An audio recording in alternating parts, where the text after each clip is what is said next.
厨房里洗菜盆上的水龙头，我们把它拆开之后呢，就是这个样子。我们来看一下这种水龙头常见漏水的地方，一般是这个把这个地方可能会漏水，还有就是这个长的弯脖这个地方会漏水，因为我们这个是天天这样转，这里也有可能漏水。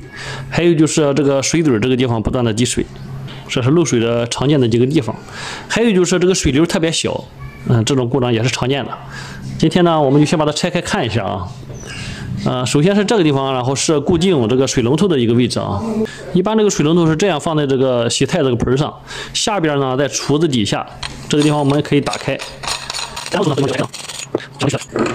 这个呢我们是可以取下来的，要不然在安装的时候呢，这个位置安装的不太好，也会漏水啊。这个地方这样转，能转下来。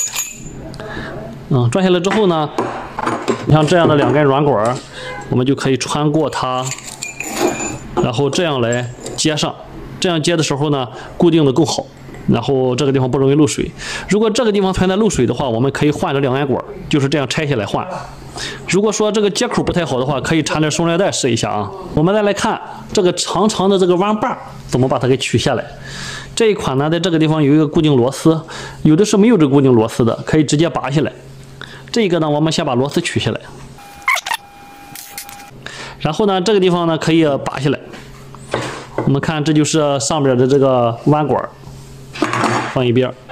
这个呢，就是通往这个弯管的这个接口，它有一个大的内六角，可以取下来。用内六角，然后把它旋转开，这样可以把它取下来。这个地方漏水的时候呢，一般就是这里漏。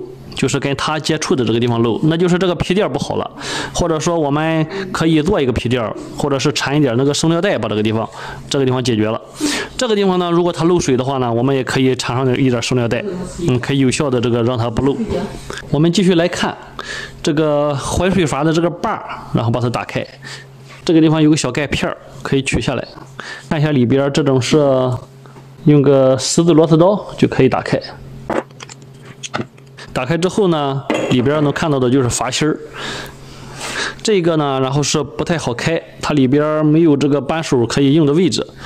这个地方可以用个尖嘴钳，我们来把它打开一下。看到里边这4个片了吗？用这个尖嘴钳别住它，这样逆时针方向就可以把它打开。松开之后就可以旋转下来，这样这个阀芯就可以拿出来了。看到了吗？这就是打开之后里边的样子。我们看一下这个阀芯儿，这个地方呢3个皮垫它是跟这个阀体里边这3个孔对应的。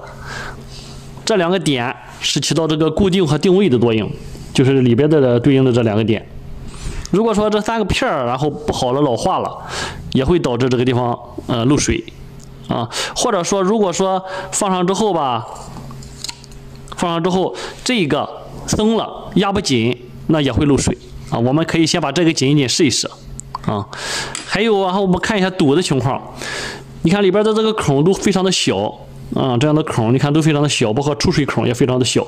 如果有大的沙粒进到这里边的话，也会造成咱这个水龙头出水小出水小。还有一个地方要看的是这个地方，这个弯管上边这一个，这个呢是把这个水流变得柔一点然后你看，我们看这里边有一个过滤网，它可以过滤这个沙粒的，它可以拆开。